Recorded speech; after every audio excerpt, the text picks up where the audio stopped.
And the thing we know about Queen Cleopatra is that she was buried in a temple of Isis. So it could be a perfect place for Cleopatra's lost tomb.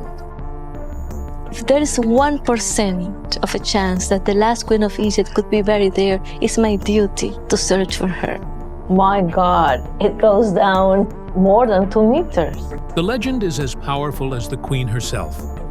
That in a final act of defiance against Rome, Cleopatra hid her tomb, sparking history's greatest treasure hunt. Yet, at the remote temple of Taposiris Magna, modern archaeology is revealing a chilling contradiction. Every clue unearthed, from coins placed like deliberate markers to a massive, perfectly straight underground tunnel. Seems less like a buried secret and more like a carefully laid invitation. This forces an unsettling thought. What if the tomb was never meant to be hidden, but was engineered to be found? Could this entire 2,000-year search be the final, brilliant act in a deception designed to fool history itself? The impossible contradiction. We begin our journey with a very simple fact that creates a very difficult puzzle. A puzzle that has confused historians for more than 2,000 years. The story involves 2 main groups from the ancient world. The first being the powerful Roman Empire, which was a huge and very organized government that controlled many lands from its center in Italy. The Romans were famous for being extremely careful and detailed record keepers, meaning they wrote down almost everything that happened because they believed that information was a form of power and control. They kept written lists of taxes. They made notes about every law. They recorded the movements of their armies. And they wrote long histories about their victories and especially about their enemies. The second person in our story is Cleopatra VII, who was the last queen, or pharaoh, of ancient Egypt, and was known to be one of the most intelligent and dangerous enemies the Roman Empire ever faced. The Romans wrote page after page about Cleopatra because her story was so important to their own history.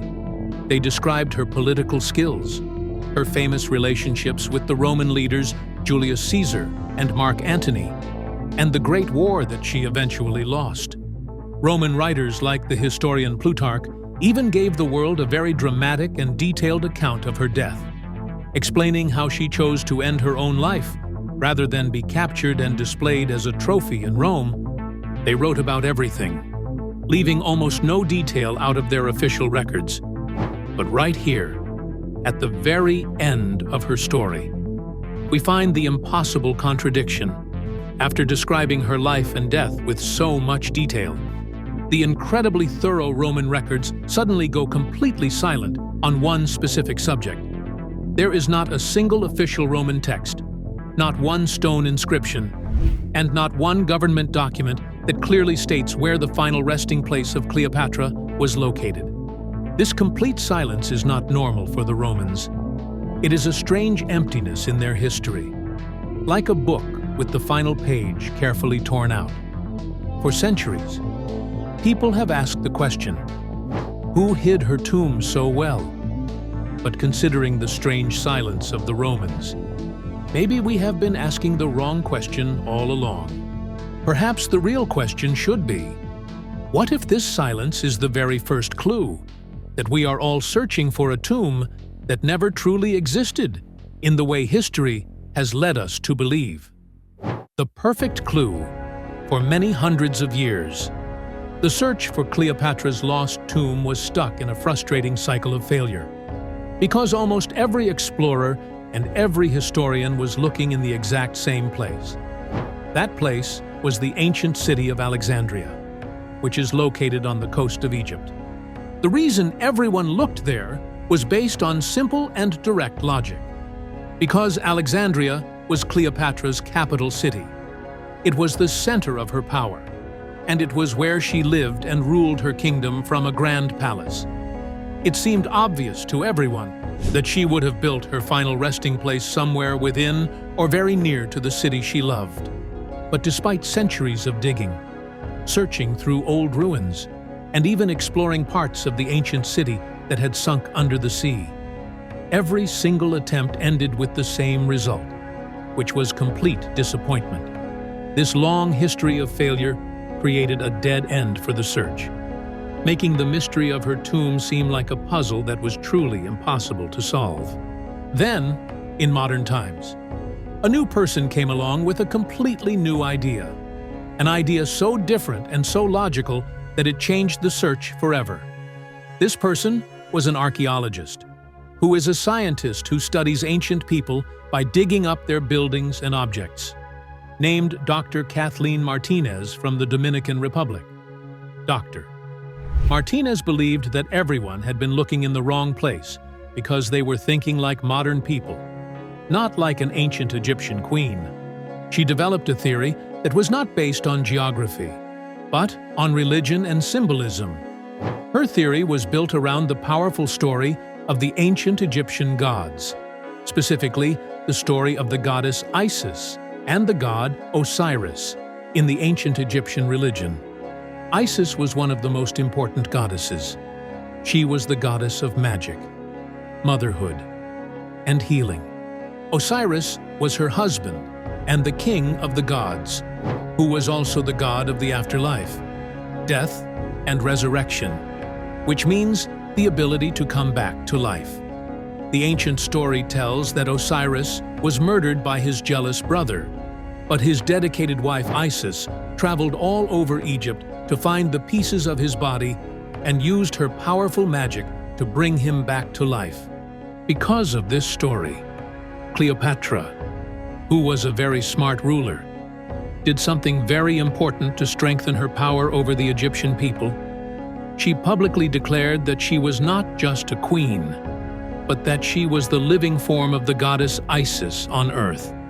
By connecting herself to this beloved goddess, she became more than a ruler in the eyes of her people. She became divine, doctor. Martinez used this historical fact to make a brilliant connection. If Cleopatra saw herself as the living Isis, then it would be very important for her to be reunited with her divine husband, Osiris, after her death. This simple but powerful idea led Dr. Martinez to a completely different location, far away from the busy city of Alexandria. The place was called Taposiris Magna.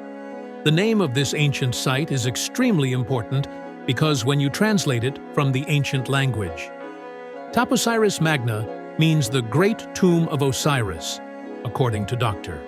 Martinez's theory.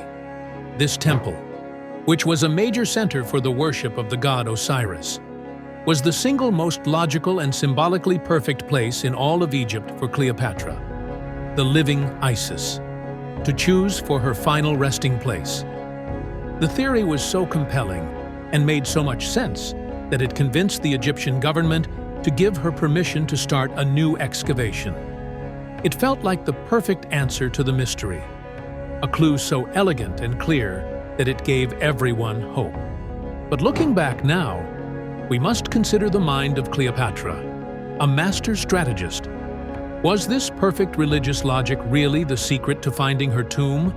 Or was it a perfectly designed intellectual path, a trail of breadcrumbs left behind on purpose for her enemies? And for us to follow? The arranged evidence. As Dr. Kathleen Martinez and her dedicated team began the slow and difficult work of digging at the ancient site of Taposiris Magna. The whole world watched with great anticipation. The work of an archaeologist is very careful. They must remove sand and dirt one layer at a time, because every single object they find, no matter how small, could be an important piece of the historical puzzle. For a long time, the work was slow, but then the team started to find the first real pieces of evidence, and these discoveries were so incredible that they seemed to prove Dr. Martinez's theory was completely correct. The first major discovery was a collection of small, metal objects that were identified as ancient coins. In the ancient world, coins were not just used as money. They were also a powerful tool for rulers to show their face and their power to the people. When the archaeologists cleaned these coins, they were amazed to see the clear image of Queen Cleopatra herself stamped into the metal, which was a direct and undeniable link to the person they were searching for. Soon after, another exciting discovery was made.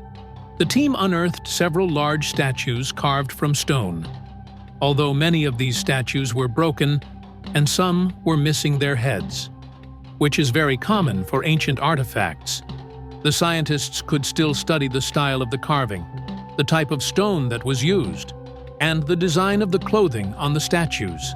Through this careful analysis, they confirmed that the statues were made during what is known as the Ptolemaic period. The Ptolemaic period is the specific time in history when Cleopatra's Greek family ruled over Egypt. So finding statues from this exact time was another powerful piece of evidence that supported the idea that this was an important royal site. The excitement grew even more when the team uncovered large, flat pieces of stone that had writing carved into them. These are called inscriptions, and they are like permanent messages left behind by ancient people. But what was truly extraordinary about these inscriptions was the language itself. The writing was carved in two different languages, side by side on the same stone. One language was Ancient Greek, which was the language of Cleopatra's family and the ruling class. The other language was Ancient Egyptian, using the famous picture writing called hieroglyphs, which was the sacred language of the Egyptian people and their religion. Cleopatra was famous in history because she was one of the only rulers from her Greek family who actually learned to speak and write in the Egyptian language. This made her very popular with the common people. So, finding these two languages together was like finding Cleopatra's personal signature. It was a perfect reflection of her identity as a ruler who connected two different cultures. The combination of the coins with her face, the statues from her time, and the inscriptions with her two languages created a very strong case. News of these discoveries spread around the world, and many people became convinced that the search was almost over. But as the archaeologists continued their work, they began to notice something strange, something that did not quite make sense. They started to look not just at what they were finding, but where they were finding it.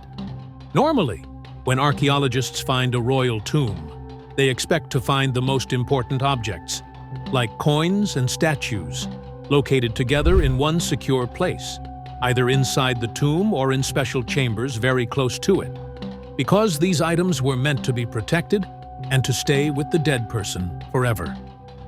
However, at Taposiris Magna, this was not the case. The coins, the pieces of statues, and the inscribed stones were not found together in one protected area. Instead, they were discovered in different locations scattered all across the huge temple complex. Some coins were found near the main entrance. Other artifacts were found in the outer courtyards, and some were located near what seemed to be public areas. The evidence did not seem to be protected like a treasure. It seemed to be displayed, almost like a series of signs pointing the way. This strange pattern raised a quiet but disturbing question in the minds of the researchers. Were these artifacts truly the contents of a hidden tomb, or were they something else? Perhaps carefully placed markers, left behind on purpose to make sure that anyone who came to this place in the future would find them and believe, without any doubt, that they had arrived at the final resting place of Cleopatra? The structure built to be seen, after the team had carefully collected and studied all of the evidence they could find on the surface of Taposiris Magna. They were still missing the most important piece of the puzzle, which was the location of the main tomb itself. The coins and statues were important clues, but they were not the final prize. The archaeologists knew that if a royal tomb was truly located here, it would almost certainly be hidden deep underground, far away from the eyes of ancient thieves and modern explorers. In the past, finding something buried deep underground was almost impossible without digging up the entire area, which would take hundreds of years. But today, archaeologists have very advanced technology that allows them to see beneath the surface of the Earth without ever moving a single grain of sand. The team brought in a special machine called ground-penetrating radar, which works like a medical X-ray for the ground.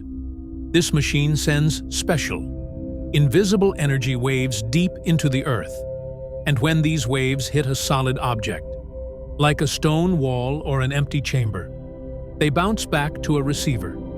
A computer then uses these returning waves to draw a map of what is hidden underground. As the team slowly scanned the area around the main temple, the computer screen began to show a remarkable image. It was a long, thin, and perfectly straight line, buried deep beneath the temple, a shape that was so precise and so unnatural that it could only be something built by human hands. This was the moment they had been waiting for, the first real sign of a large, hidden structure, with the location now mapped. The excavation team began to dig a deep vertical hole, called a shaft, straight down towards the mysterious line. After weeks of difficult work, they finally broke through the ground and into an open space. When they lowered cameras and lights into the darkness, they saw something that was beyond their wildest expectations. They had discovered a massive tunnel, a huge underground passage that was nearly 2 meters high and stretched for an incredible distance of over 1,300 meters. The most amazing thing was that this entire tunnel had been carved by hand directly out of the solid bedrock, which is the layer of hard, natural rock that sits deep beneath the dirt and sand. The walls were smooth and the floor was level, a stunning piece of ancient construction that modern experts called a geometric miracle. According to all the normal rules of archaeology, this incredible discovery could only mean one thing. This tunnel had to be a secret ceremonial pathway, a sacred road designed to lead from the Temple of Osiris on the surface to the secret burial chamber of Queen Cleopatra, hidden far away at the tunnel's end. The discovery was announced to the world, and everyone believed that the final answer was very close. But then, as modern engineers, who are experts in planning and building large structures, began to study the design of the tunnel, they pointed out a very serious problem, a deep question that challenges the entire purpose of the tunnel. If your main goal is to hide a royal tomb from the most powerful empire in the world, and to keep it a secret for all of history, why would you build the secret entrance as a long, perfectly straight line? A straight line is the easiest and most obvious shape for any type of scanning technology to find. A truly secret passage meant for hiding would have many twists, turns, and maybe even fake passages to confuse anyone who searched for it. A straight tunnel is like drawing a giant arrow pointing directly to your secret. The amazing craftsmanship also seemed wrong. It was too beautiful and too impressive for a secret path that was never meant to be seen by anyone. The tunnel seemed less like a structure built for hiding, and more like a structure built to be found and admired. A magnificent centerpiece for a grand story. The decoy tombs. As the archaeologists continued to explore the vast and complex area of Taposiris Magna, they knew that a single royal tomb, like the one they were searching for, would likely not be built alone in ancient Egypt. The burial places of very important rulers were often surrounded by smaller tombs belonging to their high-ranking officials, their loyal priests, and their trusted members of the royal court. The idea was that these important people would continue to serve their queen even in the afterlife, creating a royal community in the next world. Therefore, finding a group of high-status tombs would be a very strong signal that the main royal tomb was located somewhere very close by, at the center of this sacred community. The search team began to focus their attention on the areas immediately surrounding the main temple, using their scanning technology to look for other, smaller underground structures. It was not long before their advanced equipment detected a series of hollow spaces carved into the bedrock, organized in a pattern around the central temple. With great care and excitement, The team began to excavate these newly discovered locations. They uncovered a total of 16 individual tombs, each one cut directly into the solid rock of the earth. As they opened these tombs, they found the remains of people who had been mummified, which is the special Egyptian process of preserving a body after death. The style of the mummification and the artifacts found inside the tombs helped the scientists to confirm that these people had lived and died during the Greco-Roman period, the same time that Cleopatra ruled Egypt. One discovery inside these tombs was particularly fascinating and rare. Some of the mummies were found with a small, flat piece of gold foil placed inside their mouths, shaped exactly like a human tongue. This is known as a golden tongue, and it was a special burial practice based on the religious belief that the gold tongue would allow the dead person to speak to the gods, especially to Osiris, the god of the afterlife, so they could answer his questions and be accepted into the next world.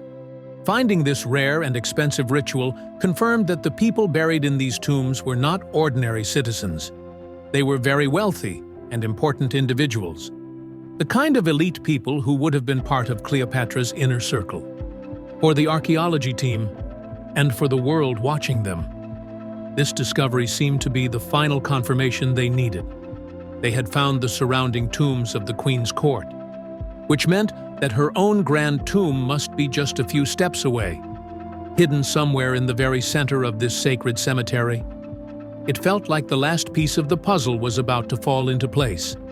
But it was right at this moment of highest confidence that the entire theory began to fall apart because of one simple, logical question that no one could answer. Cleopatra was known for her brilliant mind and her ability to think many steps ahead of her enemies. She knew, without any doubt, that the Romans, led by their emperor Octavian, would hunt for her tomb after her death to destroy it and erase her memory from history. Why, then, would a master strategist like her choose to be buried in the middle of a known cemetery, surrounded by her own courtiers? Doing so would be like putting up a giant sign for her enemies, telling them exactly where to look. A real secret resting place would be isolated and completely unknown, not in the center of a well-established burial ground. It was a beginner's mistake, a strategic error so obvious that a ruler like Cleopatra would never, ever make it. The centuries-long deception. This is the moment in our story where the true shock finally arrives. And it is a shock that does not come from finding a hidden treasure of gold or jewels, but from putting all the pieces of the puzzle together in a completely new way. It is the moment we realize that every single strange detail, every confusing contradiction, and every illogical choice suddenly makes perfect sense if we look at it from a different direction. Let us review the evidence one more time. But now, let us look at it not as clues to a hidden tomb, but as parts of a much larger plan. First, we have the perfect theory about Taposiris Magna being the tomb of Osiris, which provided a logical and very public reason for a queen to choose this specific place. Second, we have the coins and artifacts that were not hidden away, but were scattered around the temple complex like carefully placed markers designed to be found. Third, we have the enormous and beautiful underground tunnel, a structure that was so impressive and so straight that it seemed designed to be discovered by future technology rather than to be hidden forever. And fourth, we have the tombs of the royal court, which acted like a giant advertisement, confirming that this was a high-status cemetery and drawing even more attention to this one location. When you look at all of these pieces separately, they seem to be leading you towards a royal tomb. But when you look at them all together, they reveal a different and much more brilliant picture. They are not clues leading to a secret. The clues themselves are the entire secret. The shocking truth is that Queen Cleopatra, with her incredible intelligence, did not build a tomb at Taposiris Magna to hide her body. Instead, she used her immense wealth and power to build the idea of a tomb. She created a grand and elaborate stage, a historical play so convincing that nobody would ever question it. The entire temple complex of Taposiris Magna was not her final resting place. It was her final and greatest deception, a very clever trick designed to fool the entire world. The coins were the props. The tunnel was the amazing special effect, and the tombs of her court were the supporting actors in her grand performance.